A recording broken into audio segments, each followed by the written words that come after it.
السلام علیکم جی. اس وقت آپ میرے سامنے دیکھ رہے ہیں کہ کچھ لوگ بائکس پہ جا رہے ہیں اور انہوں نے ہیلمٹ نہیں یوز کیا ہوا.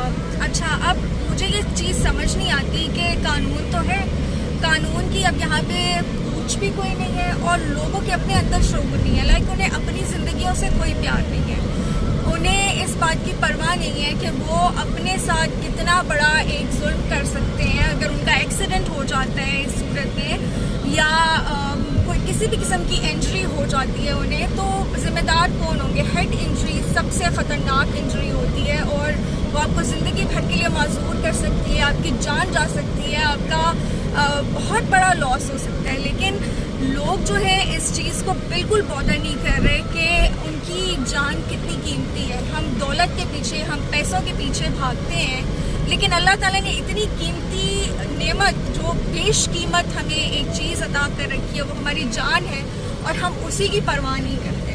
تو مجھے آپ بتائیے گا کہ آپ کو کیا لگتا ہے, لوگ کیوں اپنی جان کی حفاظت نہیں کرنا چاہتے, کیوں ہیلمٹ نہیں پہنتے؟ آخر ایسی کیا وجہ ہے, ایسی کیا ٹیمپٹیشن ہو سکتی ہے کہ وہ ہیلمٹ پہننا شروع کر دیں؟ مجھے آپ کے کامنٹس کا انتظار رہے گا.